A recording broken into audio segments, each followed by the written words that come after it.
오늘 제목을 연약함을 담당하신 그리스도라고 지었습니다. 연약함을 담당하신 그리스도. 오늘 본문에서는 베드로의 장모가 열병으로 앓아 누워서 예수님께서 찾아가셔서 치유해 주시는 내용이 나옵니다. 예수님께서 가버나움에 있는 베드로의 집에 들어가게 되는데, 장모가 열병으로 앓아 누워 있는데 이 열병이 아마도 이제 말라리아 같은 병으로 보여집니다. 예수님께서 베드로의 장모의 손을 만지시니까 열병이 곧 떠나가고 일어나서 예수님께 시중을 든 내용이 나오죠. 그리고 그 이후에는 많은 사람들이 병든 자들, 귀신 들린 자들을 데리고 와서 예수님 앞에 왔더니 예수님께서 치유해 주시는 내용이 나옵니다. 나병으로 인해서 부정케 된 환자를 만지신 이후에 이어서 굳이 마태가 베드로 장모를 예수님께서 손으로 만지셔서 치유하신 내용을 삽입을 하고 있다는 것이죠. 왜 그랬을까요? 랍비들의 전통에 의해서는 남자가 이렇게 여자를 만지는 것은 안 됩니다. 더구나 열병에 걸려 있기 때문에 더 부정한 것으로 여깁니다. 그런데 예수님은 그 여인의 손을 잡으심으로 그 여인이 곧바로 회복이 되는 것을 보게 돼요. 왜 이렇게 하셨을까? 우리가 지난 시간에도 살펴봤지만 나병 환자를 굳이 왜 손을 대셨습니까? 영적인 의미가 있지만 첫 번째로는 나병 환자의 그 마음을 만져주시는 하나님, 예수님의 손길이었다고 볼 수가 있죠. 이와 같이 이 여인의 고통스러운 마음들, 절망스러운 마음들을 예수님께서 손을 잡아주심으로 위로하는 사랑의 손길이었음을 우리는 알게 됩니다. 더럽고 부정하다고 여기지 않으시고 여인의 절망스러운 마음을 먼저 만져주신 거예요. 나병 환자도 이방인 백부장도 여자도 유대 사회에서는 소외계층으로 분류가 되어지죠. 그런데 예수님께서 이들을 고쳐주셨어요. 그러니까 주님의 사랑은 정결과 인종과 또 성에 대한 한계를 넘으시는 것을 보게 됩니다. 무엇이 넘게 합니까? 하나님의 사랑, 그리스도의 사랑이 이것을 넘게 한다는 거예요. 우리가 그리스도인이기 때문에 우리는 어떠한 마음을 가질 수 있어야 됩니까? 그리스도의 마음이, 이 사랑이 우리에게 있어야 된다는 거예요. 왜냐하면 그리스도인이라면 누구나 다 그리스도의 마음을 가지고 있기 때문에 그렇습니다. 내 마음 가운데는 그리스도의 마음이 전혀 없는 것 같은데, 여러분들이 안 믿거나 아니면 믿고 있는데도 있음에도 불구하고 발견하지 못해서 귀 기울이지 않아서 그런 거라고 볼 수가 있어요. 모두가 다 그리스도의 마음에 연합되어 있습니다. 하나님의 놀라우신 신비적인 사역으로 인해서 그리스도의 영이 그리스도인들에게는 다 심겨져 있다는 거예요. 이게 바로 구원의 능력이죠. 구원은 다른 게 아니에요. 우리 마음이 자기중심적이었다가 하나님 중심적이고 이웃사랑으로 나타나게 된 것, 이 놀라운 사실이 바로 구원의 능력이라는 것이죠. 그렇다면 저들과 같이 소외된 자들을 바라볼 때 우리가 느껴야 되는 감정이 어떤 감정이겠습니까? 예수님의 감정이어야 된다는 거예요. 병에 걸려 괴로워하는 자들, 또 오늘날 우리 한국 가운데 많이 있는 외국인 노동자들, 가난에 허덕이는 이웃들, 더 나아가서 사람들의 눈에 달갑지 않고 불편한 행동을 주는 사람들까지도 하나님께서는 그리스도의 마음으로 다가가서 위로하고 격려하고 회복시켜 주시기를 원하신다는 겁니다. 제가 더 나아가서라고 붙인 대상이 있죠. 이게 중요해요. 더 나아가서라는 말은 누가 봐도 저 사람은 보기 싫은 행동을 많이 해요. 하지만 우리는 예수님의 마음을 기억을 해야 됩니다. 예수님께서는 누가 봐도 다가가기 싫은 사람들에게 다가가셨어요. 나에게 피해를 주고 저 사람의 행동이 나에게 불편을 주는 것이라 할지라도 그리스도의 마음을 가지고 나아갈 수 있는 모습이 있어야 된다는 것이죠. 그런데 그리스도인이라고 하는 사람들이 이러한 소외 계층을 보고 스스로를 위로하고 있는 것을 보면 참 기가 찹니다. 그 사람들을 위로하는 것이 아니라 스스로를 위로해요. 이게 무슨 말일까요? 아유, 불쌍하다. 나는 저들보다 나으니까 참 다행이다. 그래도 아직 나에게는 소망이 있구나. 이게 뭐예요? 저 사람들은 참 비참한데 나는 저 정도까지 떨어지진 않았으니까 다행이다라고 하면서 스스로를 위로하고 있는 것이죠. 그리고 또 어떤 사람들은 그러한 사람들을 도와주는 행동을 하면서 나는 스스로 도와주는 입장에 있다, 이렇게 여기면서 위로를 해요. 그러니까 도와주는 구제연금이나 뭐 어디 자선단체 같은데 기부를 하면서 자기에게 스스로 위로를 하죠. 나는 이 정도 도와줄 수 있는 사람이야. 참 우리는 선행을 하면서도 그 마음에 악한 마음을 품고 하는 것을 많이 보게 됩니다. 그런데 문제는 그리스도인이라고 자처하는 사람들이 이러한 모습을 하고 있다는 것이죠. 이렇게 스스로를 위로하는 것이 위로입니까? 이 사람들이 생각하는 위로는 뭡니까? 나는 저 정도로 아프지는 않아. 난 저 정도로 못 살지는 않아. 라고 하는 그런 위로. 세상이 주는 위로죠. 세속적으로 건강해야 되고 돈이 많아야 되고 사회적 지위가 높아야 된다라는 세속적 위로. 이거는 마귀적 술수죠. 마귀가 주는 교묘한 마음이에요. 하나님은 오직 그리스도로 위로함을 받으라고 말씀을 하시지 남들보다 형편이 괜찮은 것으로 위로받으라고 말씀하신 적이 없습니다. 오히려 그러한 위로는 우상 숭배일 뿐이라는 것을 우리가 기억할 수 있어야 돼요. 여러분 어떤 위로를 원하십니까? 사람들 도와주면서 찾아오는 그 위로입니까? 아니면 하나님으로부터 그리스도로 인해 받은 그 위로 때문에 다른 사람들을 위로하고자 하는 마음이 생겨나는 참된 위로입니까? 우리 모두가 후자의 위로를 가졌으면 좋겠습니다. 여기서 우리는 본문을 대하면서 많은 사람들이 오해하고 잘못 해석하고 있는 내용을 교정할 필요가 있어요. 오늘 본문 병행 구절이 있습니다. 누가복음인데요. 찾아보실 필요는 없고 여기에는 베드로 장모가 열병을 앓아서 누웠는데 그 많은 사람들이 예수님께 구했다라고 해요. 고쳐달라고 구하는 내용이 나옵니다. 그러니까 베드로를 포함해서 다른 제자들이 예수님을 따르면서도 부모 또는 이웃에 대한 사랑과 책임을 다하고 있는 내용이 나오는 것이죠. 근데 흔히들 어떻게 생각을 합니까? 사람 낚는 어부가 되라고 주님이 부르시면 베드로가 배와 그물을 버려두고 떠난 것처럼 부모고 자식이고 다 팽개치고 일하는 것도 다 그만두고 그냥 따라 나서야 된다라고 하는 사람들이 있어요. 그래서 불신자들이 바라볼 때는 기독교는 이 불효 집단이다 이렇게 생각하는 사람들이 많아요. 하지만 이것은 잘못된 해석이에요. 예수님께서 이렇게 모든 것을 버려두고 나를 따르라 라는 말은 생명을 다해서 예수님을 따르라 라는 의미인 것이지, 네가 가지고 있었던 그 소중한 것들, 자기 중심적인 것들을 내어두고 예수 중심적으로 살아가라는 데 초점이 있는 것이지 책임을 회피하라는 말이 아니에요. 생계를 그만두라는 것이 아닙니다. 그리스도를 따르는 사람들에게는 반드시 하나님을 사랑함과 동시에 이웃을 사랑하는 마음이 나타나게 마련입니다. 여기에 이 이웃에는 자기 가족도 해당하게 됩니다. 하지만 이제 어떨 때는 또 자기 가족이 이웃에 해당하지 않는 경우가 있어요. 문맥을 잘 살펴보셔야 돼요. 지금 베드로가 장모를 이렇게 사랑하는 마음으로 고쳐달라고 하잖아요. 그럼 이웃 사랑에 해당되는 거예요. 근데 예수님께서 이런 말씀하셨습니다. 자기 집안 식구들이 원수다라고 해요. 사람의 원수는 자기 집안 식구다. 이럴 때는 뭡니까? 가족이 이웃으로 비춰지는 것이 아니라 가족이 자기 확장으로서 비춰졌기 때문에 예수님이 그것을 지적하는 겁니다. 내 가족, 내 생명, 내 재산 이렇게 얘기할 때 그것이 너의 원수다. 이것 때문에 하나님께 못 나오게 한다라는 의미에서 가족을 이웃으로 빼놓는 것이지 문맥을 잘 살펴봐야 돼요. 그러니까 예수님은 무턱대고 가족들 다 버리고 직장 다 그만두고 나를 따르라 이렇게 말씀하신 것이 아니에요. 물론 다 같은 마음으로 가족들이 다 동의하에서 주님을 따라가는 모습들도 보게 됩니다. 선교사님들 사역과 같이. 하지만 모두가 다 그렇게 부름을 받는 것은 아닙니다. 성경의 요지는 자기를 부인하고 주를 따르며 주의 사랑을 이웃에게 나타내라고 하는 거예요. 그런데 핵심이 자기 부인에 있어요. 자기 부인. 왜 그럴까요? 주님을 따르고 주의 사랑을 나타내려면 자기 부인이 아니고서는 절대로 불가능해요. 만약에 자기 부인을 하지 않고 이웃 사랑을 나타냈습니다. 주를 따릅니다. 이게 반드시 뭘로 쌓입니까? 자기 공로로 쌓이게 돼요. 내가 이렇게 했다.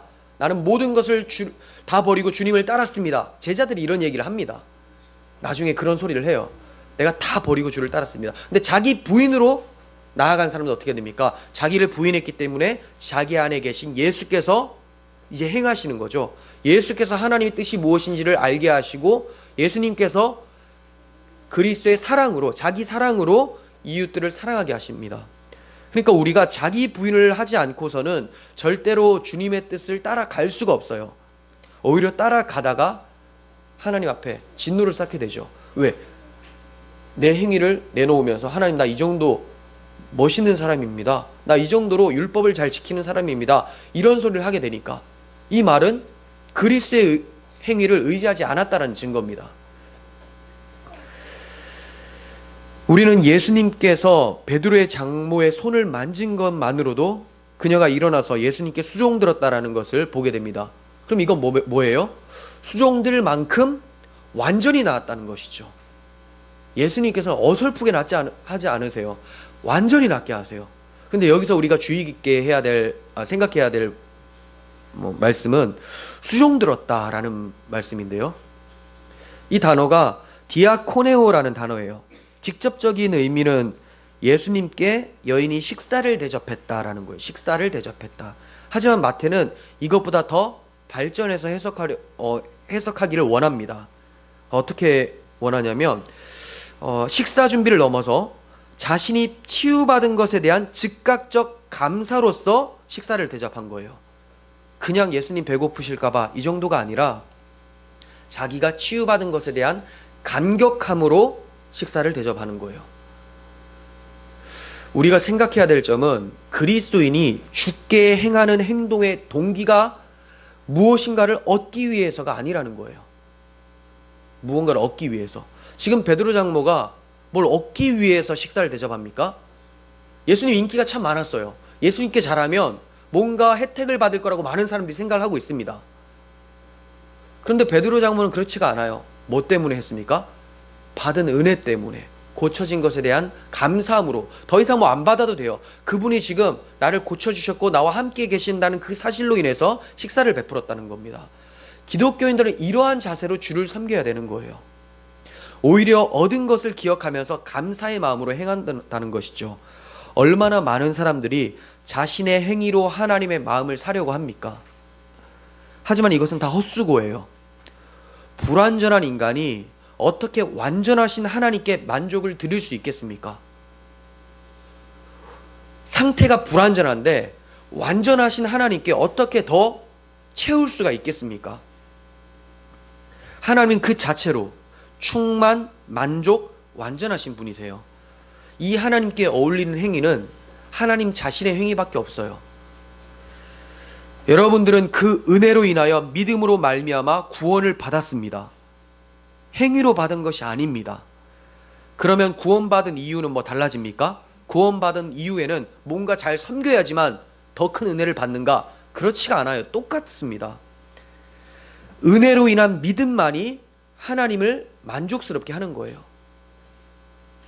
자, 그 믿음, 그 은혜가 뭐죠? 하나님의 아들이 우리를 대신해서 십자가를 지시고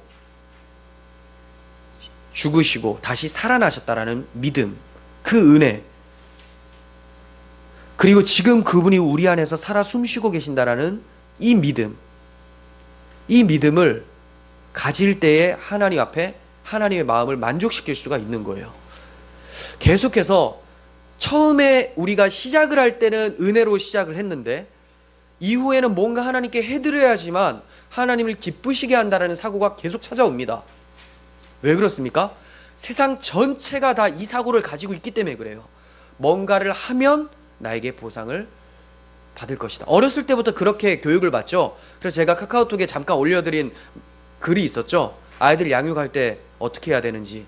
저도 그렇게 잘 이해를 못합니다. 왜? 저에게도 행위주의 같은 것이 계속 있기 때문에 그래요. 근데 아이들이 어떤 말을 들으면서 자랍니까? 너 이렇게 잘못하면 엄마가 화낼 거야. 너 엄마한테 혼나지 않으려면 이렇게 해. 이 얘기를 참 많이 해요. 뭘 받으려면 이렇게 해야 돼. 하지만 뭐라고 해야 됩니까? 너는 엄마의 사랑스러운 아들이야. 그렇기 때문에 이렇게 하길 원해 라는 것이죠. 이미 정체성은 확실해요. 확실히 너는 내 사랑을 받는 자녀야. 그렇기 때문에 엄마는 이걸 하길 원해라고 했을 때 애가 이걸 안 했을 때 엄마에게 미움을 받는 게 아니죠. 자녀로서 탈락되는 게 아닙니다. 여전히 그 사랑스러운 자녀이지만 내가 사랑하는 부모가 무엇을 원하는지를 알기 때문에 그렇게 하고자 하는 것이죠. 그리스도인의 행위가 다 여기서부터 나와야 된다는 거예요. 은혜로 받은 우리의 정체성이, 우리의 신분이 너무나 감격스럽기 때문에 하나님께 내가 무언가를 하고 싶다라는 것이죠. 그 하고 싶다는 말은 내 안에 계신 예수 그리스도께서 일으켜 세우시는 거예요. 은혜에 대한 보답이라는 것이죠. 감사라는 거예요. 반드시 이것 때문에 뭔가 더 사랑을 얻고자 한다, 이런 생각을 하셔서는 안 됩니다. 여러분들이 성경을 한 장을 봤어요. 그러고 나서 나는 한 장 봤다 참 뿌듯해하는 사람이 있을 수가 있어요. 어떤 사람은 한 장밖에 못 봤네 라고, 원래 10장을 봐야 되는데 라는 사람이 있어요. 자, 그러면 10장 본 사람은 하나님이 기뻐하시고 한 장 본 사람은 싫어하시는가? 그리고 완전히 안 본 사람, 너무 바빠가지고 지 일에 몰두하다 보니까 안 봤어요. 그러면 하나님께서 싫어하시나? 그것 때문에가 아니라는 거예요. 그럼 하나님께서 그럼 기뻐하실 정도는 어느 정도 읽어야 됩니까? 여기 다 읽으면 하나님 기뻐하시는 겁니까? 다 외워야 됩니까? 다 외우는 사람도 있잖아요. 유대인들 중에서. 뭐 어떻게 봐야 됩니까? 안 보면 싫어하시고 다 외우면 좋아하시고, 이게 아니라는 거예요. 하나님의 기준을 만족시킬 분은 예수님밖에 없어요. 그러니까 예수님 안에 거할 때 하나님께서 그것으로 만족하신다는 것이죠. 그럼 우리는 뭐 때문에요? 그분을 더욱더 알고 싶어서 보는 거예요. 여러분들이 왜 안달이 나야 돼요? 더 알고 싶은데 내가 정신 팔려서 더 아는 데에 집중을 못했던 것 때문에 안타까워해야 되는 것이지, 하나님께서 이러면 날 원하시지 않으실 텐데, 이런 모습을 원치 않으셔. 원래 우리가 뭘 해도 원치 않으세요. 다 만족스러울 만한 것이 없습니다. 그러니까 그리스도 안에 있어야 돼요. 베푸신 그 사랑, 그 은혜를 기억하셔야 된다는 겁니다. 그것으로 감격함으로 행하십시오. 이것이 바로 베드로 장로가 일어나 보니까 나에게 베풀어 주신 그 은혜가 너무나 커서 식사를 대접했죠. 마침 또 예수님이 다른 복음서를 보면 수많은 사람들을 고치셔가지고 굉장히 허기진 상태로 오신 거예요. 지치셔서. 그때 이제 그것을 알고 저 예수님을 기쁨을 드리고 싶다, 이 마음으로 하는 거죠. 뭐 얻으려고 한 게 아니에요. 그분의 기쁨이 되고 싶은 것이죠. 이것이 그리스도인의 행동 양식이라는 겁니다. 자, 16절을 보시면 저물매 사람들이 귀신 들린 자를 많이 데리고 예수께 오거늘 예수께서 말씀으로 귀신들을 쫓아내시고 병든 자들을 다 고치시니라고 합니다. 자, 여기는 이제 다른 상황이 나오죠. 많은 사람들이 귀신 들린 자와 또 병든 자들을 데리고 왔더니 예수님께서 다 고치셨다. 여기 마태가 판타스라는 단어, 모두 다라는 단어를 사용해서 예수께 나온 병자들 중에 어느 하나도 치유받지 못한 사람이 없다라고 확실하게 얘기를 합니다. 즉 우리가 마태복음을 통해서 살펴본 것처럼 나병 환자나 이방인 백부장의 종이나 여인이 치유받은 것처럼 예수님은 자기를 찾는 모든 자들에게 다 은혜를 베풀어 주신다, 병을 고쳐주신다라는 것을 보게 되죠. 그러니까 신분, 빈부귀천 이런 거 아무 소용이 없다는 거예요. 그냥 찾으면 된다는 겁니다. 문제는 안 찾는다는 거예요. 안 찾는다. 오늘 본문이 언제 일어난 사건인지를 알면 우리는 더 풍성한 교훈을 얻을 수가 있습니다. 언제 일어난 사건일까요? 본문에는 잘 안 나오죠.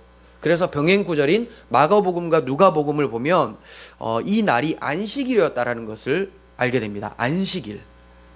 16절을 보면 저물매라는 말이 있죠. 저물매. 이게 안식일이 이제 다 끝난 상황을 얘기를 하는 거예요.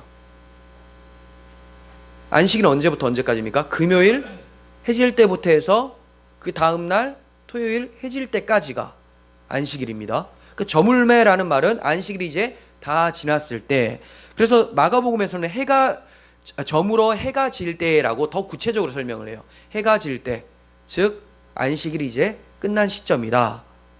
왜 이렇게 표현합니까? 이들이 안식일을 거룩하게 지키기 위해서 아파도 예수님 앞에 안 나오는 거예요. 다 끝났을 때 이제 나오는 거예요. 이제 이 정도로 안식일을 철저히 지키려고 노력을 했던 사람들이에요. 그럼 이 정도로 철저히 지킬 수 있었으면 이들 마음 가운데 뭐가 있어야 됩니까? 안식일을 지켰으니까 안식이 있어야 되잖아요. 안식일인데 안식일을 지켰으면 안식이 있어야 되잖아요. 근데 안식이 없습니다. 막 아파 죽겠어요. 막 괴롭습니다. 아무리 지켜도 참된 안식을 얻을 수가 없었어요. 이 말은 이들 스스로가 참된 안식일을 못 지킨다는 거예요. 못 지킨다. 이것을 드러내 보이시고 예수님께 나아가게 해요. 즉 예수 앞에 나오면 참된 안식을 누릴 수 있다는 것을 복음서 기자들이 증거하고 있는 것이죠. 그래서 예수님에 대한 소문을 듣고 병고침을 위해서, 다른 말로 안식을 위해서 나옵니다. 이러한 모습을 기록하는 이유는 사람이 안식일을 지켜서 안식이 오는 것이 아니라 예수께 나와야지만 참된 안식이 주어진다는 것을 보여주기 위함이에요. 여러분들 어디에서 안식을 얻으려고 합니까? 무엇이 충만하면 마음에 평안이 옵니까? 돈? 명예? 교회의 넓음? 엄청 여러 가지가 될 수가 있겠지만 그 모든 것이 다 허사라는 겁니다. 안식을 못 가져다 줘요. 심지어 여러분들이 이 예배 행위를 철저하게 한다고 할지라도, 주일에 한 번도 52주를 다 나온다 할지라도 여러분들에게 이것 때문에 안식이 주어지는 게 아니에요. 나왔을 때 무엇을 찾아야 됩니까? 그리스도를 통한 안식을 찾아야 돼요. 복음 앞에 나아가지 않으면 절대로 평안을 얻을 수가 없습니다. 이렇게 나아온 사람들을 주님은 외면치 않으시고 귀신 들린 자와 병자들을 말씀으로 고치세요. 말씀. 자, 베드로 장로는 손을 대서 고쳤고 여기서는 이제 말씀으로 고쳤다라는 표현이 나옵니다. 이거는 복음서 기자가 예수님이 천지를 창조하신 그 말씀이시라는 것을 증거하기 위해서 이렇게 기록을 하고 있다고 보여집니다. 그러니까 이분은 단순히 병 낫게 하는 정도의 분이 아니라 말씀으로만 천지를 창조하셨던 그 하나님의 아들이다. 그 말씀 자체이시다 라고 증거를 하고 있는 거예요. 그러니까 이분 앞에 나아가면 어떻게 됩니까? 새 창조가 이루어진다는 거예요. 타락한 죄인이 주님 앞에 나아가면 의인이 된다라는 것을 가르쳐 보여주고 있는 것이죠. 그것이 이제 17절 내용과 연결이 됩니다. 17절, 이는 이사야 선지자를 통하여 하신 말씀에 우리의 연약한 것을 친히 담당하시고 병을 짊어지셨도다 함을 이루려 하심이더라. 그래서 마태가 인용한 이 말씀이 이사야 말씀이에요. 이사야 말씀을 예수님이 이 치유 사역을 통해 이루려 하셨다라고 해요. 자, 그럼 이사야서를 봅니다. 53장 4절이에요. 그는 실로 우리의 질고를 지고 우리의 슬픔을 당하였거늘 우리는 생각하기를 그는 징벌을 받아 하나님께 맞으며 고난을 당한다 하였노라. 여러분 잘 아시는 말씀이죠. 잘 아시는 말씀이에요. 그분은 우리의 질고, 이게 질병입니다. 질병을 지고 슬픔을 당하였다. 그런데 사람들이 어떻게 생각을 해요? 하나님께 징벌을 받아서 맞고 고난당한다 이렇게 생각하는 거죠. 그러니까 왜 이분이 왜 고난당하고 맞는지에 대해서 잘 몰라요. 자기 질병 때문에, 자기 슬픔 때문에 그런 것인데도 잘 모릅니다. 그런데 이 말씀을 가지고 은사주의 운동하는 사람들이 어떤 식으로 왜곡을 하냐면, 예수님을 믿으면 질병이 없고 고통 없이 잘 살 수 있습니다. 그러니까 교회로 나와서 병 고침 받고 천국 가십시오. 이렇게 얘기를 합니다. 병 걸렸으면 어디 가야 되죠? 병원은 하나님의 은혜죠. 일반 은혜예요. 일반 은혜. 모든 사람들에게 베풀어 주신. 병원으로 가야죠. 그리고 또 뭐 해야 되죠? 하나님의 은혜라는 것을 기억하기 위해서 기도해야 되죠. 병 낫기를 기도해야 되는 건 맞습니다. 그런데 교회가 병원인 줄 알고 막 부릅니다. 은사주의자들은. 근데 잘 안 고쳐져요. 안 고쳐지면 하는 말이 뭐라고 합니까? 예수님을 믿는 믿음에 약간의 불신이 끼어있다. 철저하게 제대로 믿지 못해서 그렇다. 성령을 회방하는 마음이 있다. 그래서 못 믿는 거다. 그래서 당신이 아직까지 아픈 거다. 그 사람들은 안 아플까요? 이런 사기를 치는 사람들은 아플까요? 안 아플까요? 아파요. 감기약 사 먹고 다 합니다. 예전에 그 신비주의 교회에 있을 때 어떤 이제 신비주의 사기꾼이 오셔가지고 그 막 병 고치는 사역을 했어요. 기억이 날 거예요. 그런데 이제 여기 붕대를 감고, 왜 첫 번째 사역을 하고 나서 하도 안수를 했더니 이제 그 다음에 붕대를 감고 왔어요. 이거 왜 못 고치죠? 이거 왜 못 고쳐? 이상하잖아요. 그래서 그때 친구 전도사와 함께 자기 손은 못 고치구나. 네. 그럼 또 이런 얘기 할 겁니다. 뭐 바울도 그렇지 않냐? 뭐 그리고 디모데도 포도주를 쓰라고 했지 않냐? 그러니까 그럴 때는 교묘하게 피해가고, 사람들한테는 잘 믿지 못해서 병이 들었다, 병을 못 고치는 거다, 이렇게 얘기를 한다는 것이죠. 아니에요. 그런 게 아닙니다. 예수님께서 병 고치려고 오신 게 아니에요. 이따가 더 자세하게 말씀드리겠습니다. 그러면 이 말씀은 무슨 의미로 마태가 인용했을까요? 이 이사야 말씀은, 마태복음은 구약 성경 인용을 가장 많이 한 복음서예요. 가장 많이 했는데 유대인 관점에서 또 설명하기 위해서 그렇게 한 이유도 있죠. 유대인들이 구약 성경을 하니까. 주보에 관련한 성구를 참고하시면요, 말씀을 이루려 하심이다라는 표현이 굉장히 많이 나오죠. 다 읽지는 않겠습니다. 말씀을 이루려 하심이라, 뭐를 이루려 하심이라, 이게 참 많아요. 마태는 예수님의 삶과 사역이 구약 성경의 성취라는 것을 본문을 통해서 또다시 강조를 하고 있는 거예요. 본문에서도 이사야 말씀을 이루려 하심이다 라고 나오죠. 이루려 하심이다. 그러니까 예수님의 치유 사역이 이사야서 53장 4절의 예언을 성취시킨 사역이다라고 가르쳐주고 있는 거예요. 그런데 이 이사야서 말씀은 하나님의 종에 대한 설명을 하는 본문에서 한 절을 빼온 거예요. 그러니까 그게 이제 찾지는 않겠지만 이사야 52장 13절에서 53장 12절까지의 내용인데, 이게 종의 노래라고 하거든요. 하나님의 종에 관한 내용을 설명한 이사야서의 말씀 중에서 한 구절을 뺀 거예요. 그러면 이걸 무슨 의도로 쓴 거냐? 예수님이 하나님의 일을 이루시는 신실한 종이심을 치유사역을 통해서 드러내 보이시는 거예요. 그분이 바로 이분이다, 이것을 치유사역을 통해서 드러내 보이고 계신다는 거죠. 예수님의 치유는 단순히 병고침을 넘어서 죄 용서를 위해서 쏟으신 피의 언약, 새 언약으로 귀결됩니다. 이 모든 치유 사역이 어디로 향한다고요? 피 흘리신 새 언약. 새 언약은 다른 말로 십자가예요. 십자가. 새 언약으로 가요. 그래서 예수님께서 제자들과 함께 십자가 지시기 전에 제자들과 함께 최후의 만찬을 하시죠. 그때 이 새 언약에 대해서 얘기를 하시는데 보겠습니다. 마태복음 26장 27절. 또 잔을 가지사 감사 기도하시고 그들에게 주시며 이르시되 너희가 다 이것을 마시라. 이것은 죄 사함을 얻게 하려고 많은 사람을 위하여 흘리는 바 나의 피 곧 언약의 피니라. 예수님이 치유를 다 하시고 나서, 그런 사역 다 하시고 나서 식사를 하면서 내가 지금 이제 곧 죽어야 되는데 그 이유가 뭐냐? 죄 사함을 얻게 하기 위해서 내가 죽는다, 이런 얘기를 해요. 그러니까 초점을 다 어디로 맞추십니까? 모든 사역, 치유나 죽은 자 살리시는 이 모든 사역들이 죄 사함을 얻게 하려고 보여주신 사역이라는 거예요. 생각해 보십시오. 질병과 고통, 죽음이 왜 찾아왔습니까? 죄 때문에 찾아왔죠. 죄. 에덴 동산에서 이런 게 없었어요. 하지만 아담이 범죄한 이후로부터 찾아온 게 다 질병입니다. 죽음입니다.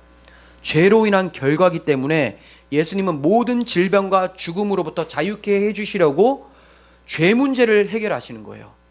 어디에서? 자기 십자가에서, 자기 죽음을 통해서. 예수님께서 우리의 연약함을 담당하셨다는 것이 결국 어디로 다 향하고 있습니까? 십자가로 향하고 있습니다. 마태복음뿐만이 아니라 사복음서 전체가 다 결말을 어디로 끌고 갑니까? 십자가와 부활로 끌고 가죠. 거기서 맞춰요. 예수님은 제자들에게 자신이 예루살렘에 가시면 무슨 일이 일어날지 자주 제자들한테 알려주셨어요. 하지만 제자들은 알아듣지를 못합니다. 그냥 세속적인 메시아만 생각하는 거예요. 정치적, 군사적, 경제적 메시아만 생각하면서 주님께서 영광을 얻으실 때 우리도 한 자리 차지하게 해주세요, 이런 소리만 하고 있어요. 하지만 예수님은 자신이 무슨 일을 당하시는지를 정확하게 알고 계시죠. 십자가를 지시는 것이 하나님의 말씀을 이루는 것임을 알고 있습니다. 그러므로 예수님 사역 전체가 말하고자 하는 바는 단지 질병을 고쳐주는 데 목적이 있는 것이 아니라 죄사함을 위한 대속의 그리스도임을 나타내는 데 목적이 있는 거예요. 죄 문제를 해결하시는 길은 예수 그리스도의 십자가뿐입니다. 그래서 많은 사역을 하고 나서 그 베드로한테 너희는 나를 누구라 하느냐 하니까 주는 그리스도시요 살아계신 하나님의 아들입니다 라고 얘기를 하잖아요. 그 사역의 내용이 뭐냐? 그리스도시요 살아계신 하나님의 아들이심을 알고 이후에 내가 많은 사람의 대속물로 주려고 너희들에게 왔다라고 말씀하시는 것이죠. 하나님의 아들이 자기 목숨을 내어주시면서 죄사함을 얻게 하시려고 오신 것을 드러내시기 위해서 모든 사역을 하셨던 거예요.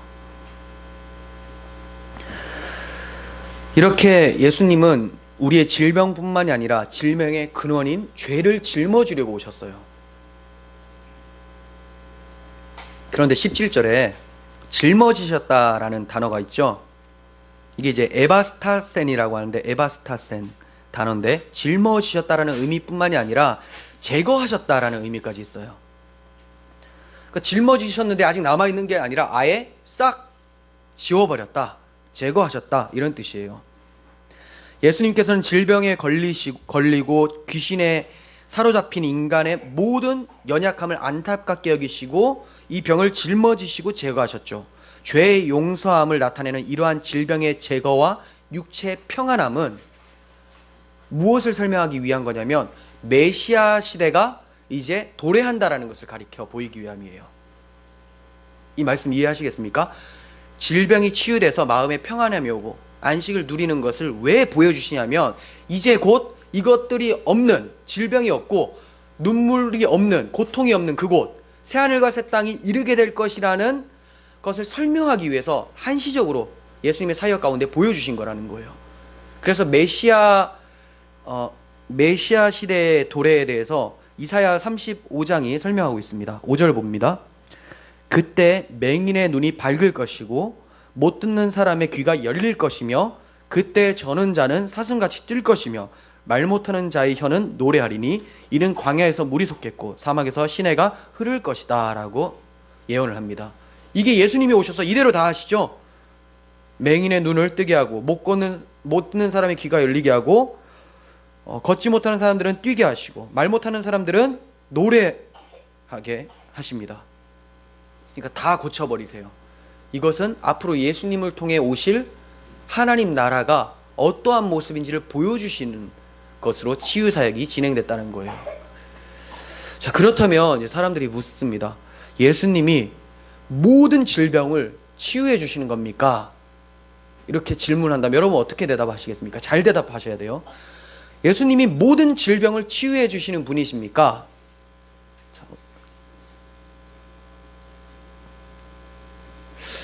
애매하죠. 맞는 것 같고 또 아닌 것 같고. 그게 맞아요. 그렇습니다. 하지만 이렇게 대답하셔야 돼요. 그렇습니다. 하지만 이게 무슨 말이냐면 주님께서 재림하실 때 우리 모두는 부활체를 갖죠. 완전한 몸을 가져요. 주님께서 부활하신 그 몸을 갖습니다. 영광스러운 몸.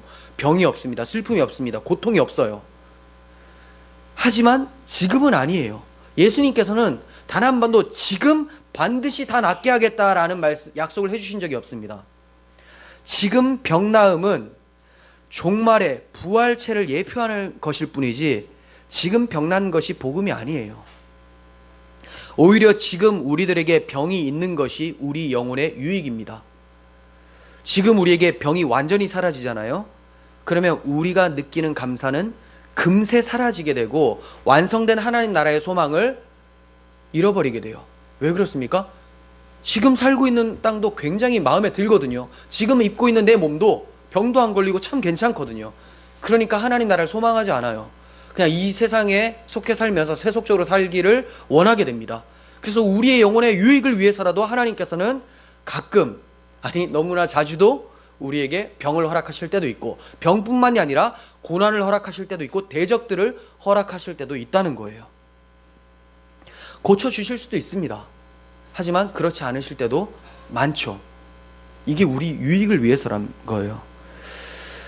이런 것들은 사실 왜 그럴까 너무 많이 생각 안 하셔도 금방 답을 얻을 수가 있어요. 하나님이 어떤 분이신지를 알면. 자기 아들까지도 내어주신 분이시잖아요. 그렇다면 우리가 병 걸리는 것을 안 고쳐주시는 이유도 나오는 거죠. 사랑해서 그렇다. 아니, 아들까지 내어주셨는데 병 고치는 것은 좀 아까워. 능력 발휘하는 것이 좀 아까워요. 이게 말이 됩니까? 아니라는 거예요. 그러니까 우리가 풀리지 않는 문제들이 있잖아요. 그러면 하나님이 어떤 분이신지를 생각하면 다 풀립니다. 그렇게 생각하십시오. 그러므로 바울에게도 고쳐지지 않았던 질병이나 또 없어지지 않았던 대적들, 고난의 상황들이 있었다는 거예요. 이와 같이 우리들에게도 이런 것들이 있습니다. 이것이 우리에게 유익하다는 것을 바울이 설명합니다. 고린도후서 12장 7절 보겠습니다. 여러 계시를 받은 것이 지극히 크므로, 자, 하나님께 받은 계시, 은혜들이 너무나 크니까 교만할 수 있겠죠. 너무 자만하지 않게 하시려고 내 육체의 가시 곧 사탄의 사자를 주셨으니 이는 나를 쳐서 너무 자만하지 않게 하려 하심이라. 자, 여기서 이제 사탄의 사자가 뭐냐, 육체의 가시가 뭐냐, 참 많습니다. 사실 정확하게 알 수는 없어요. 하지만 정황상 이것은 이제 바울이 앓고 있었던 질병이 아닐까라고 하는 사람들도 있고, 또 사탄의 사자라고 하니까 계속해서 공격했었던 유대의 박해자들, 유대인 박해자들이 아닐까 이렇게 보는 사람들도 있지만, 뭐 질병이든지 유대 박해자든지 고난의 상황이든지 다 사탄이 활용할 수 있기 때문에 사탄의 사자라고 명칭을 하는 것이죠. 그러니까 그 유혹하고 괴롭히는 것, 이렇게 보시면 돼요. 뭔지 여러분들이 굳이 알 필요는 없어요. 이것들이 나를 쳐서 너무 자만하지 않게 하려 하심이다라고 합니다. 그러니까 이러한 교만할 수 있는 상황들인데 내 불편을 겪게 하시든지 대적이 있게 하시든지 해서 자만하지 않게, 이것이 내게서 떠나가기를 위해서 3번이나 간구했다. 이건 딱 1시간씩 3번, 3시간 했다라는 말이 아니에요.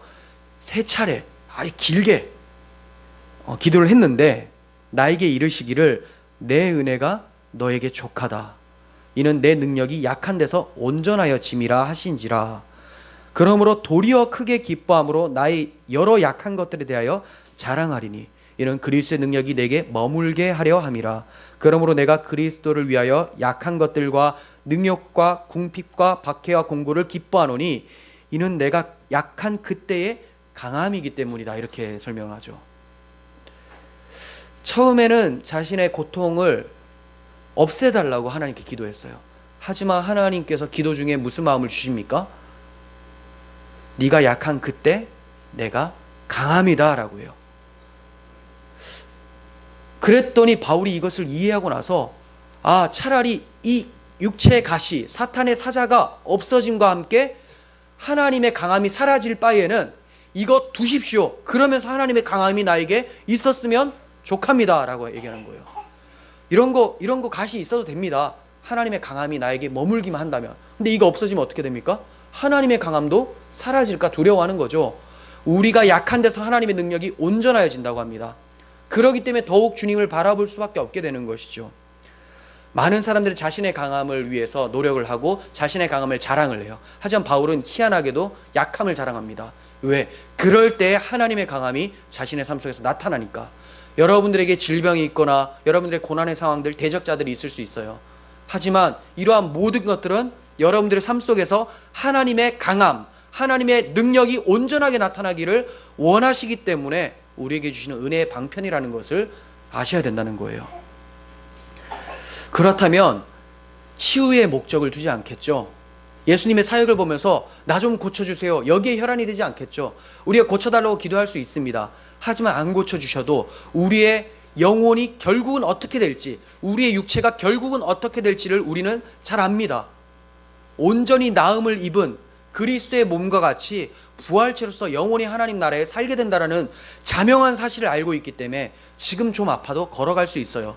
지금 박해자가 좀 있어도 어차피 그 나라에는 박해자가 없기 때문에 버티고 이겨낼 수 있습니다. 하나님이 우리의 영혼을 꼭 붙들고 계시기 때문에, 우리 안에서 자신의 강함을 나타내 보이시기 때문에 그렇습니다.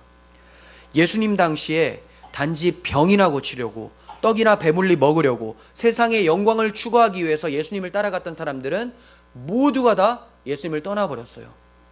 오늘날은 다를까요? 마찬가지예요. 이렇게 해석하는 사람들 다 예수님을 떠납니다. 안 떠나는 것처럼 보일 수도 있어요, 죽을 때. 하지만 예수님이 이러한 예수님이다라고 하면 떠납니다. 그런 예수 나는 안 믿는다는 거예요. 왜? 자기가 지금까지 믿고 따랐던 분은 배불려 줄 예수, 병 고쳐줄 예수, 세상에 성공을 줄 예수를 찾았기 때문에 그런 예수는 안 따른다는 거죠. 제자들이 다 부인한 것을 보면 그들의 결과도 자명합니다.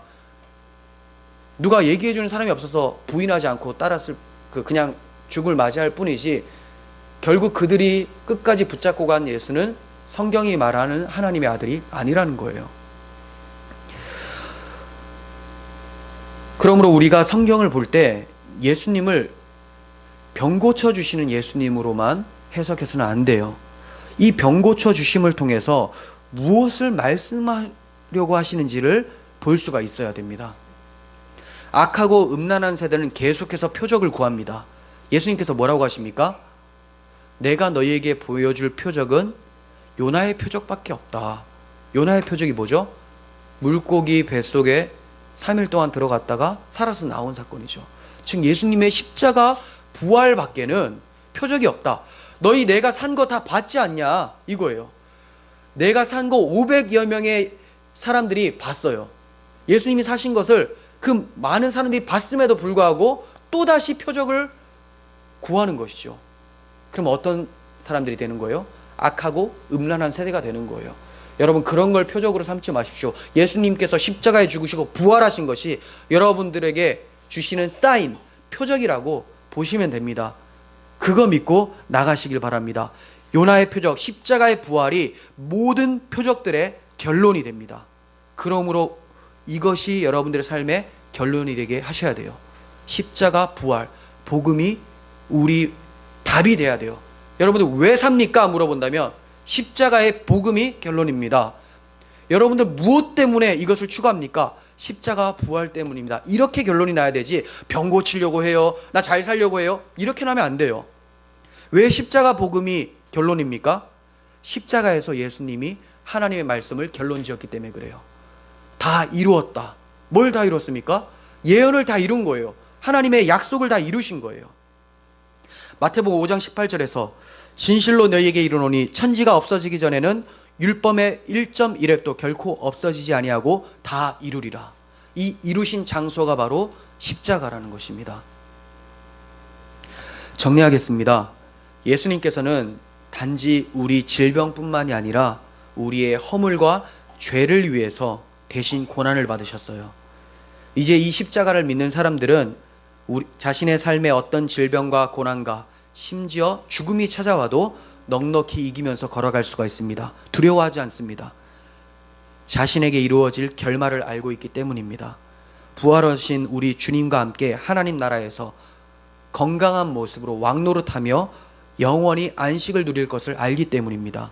그러므로 이들은 자신의 안위가 아니라 하나님의 영광을 위해 이 세상을 살아가고 질병과 가난과 소외된 사람들에게 그리스도께서 베푸신 은혜를 증거하면서 살아가게 됩니다. 그 과정 가운데 박해와 공고가 있을지라도 기뻐해요. 자신들에게 이미 이루어진 사실이 충분히 기뻐하며 이겨낼 이유가 되기 때문에 그렇습니다.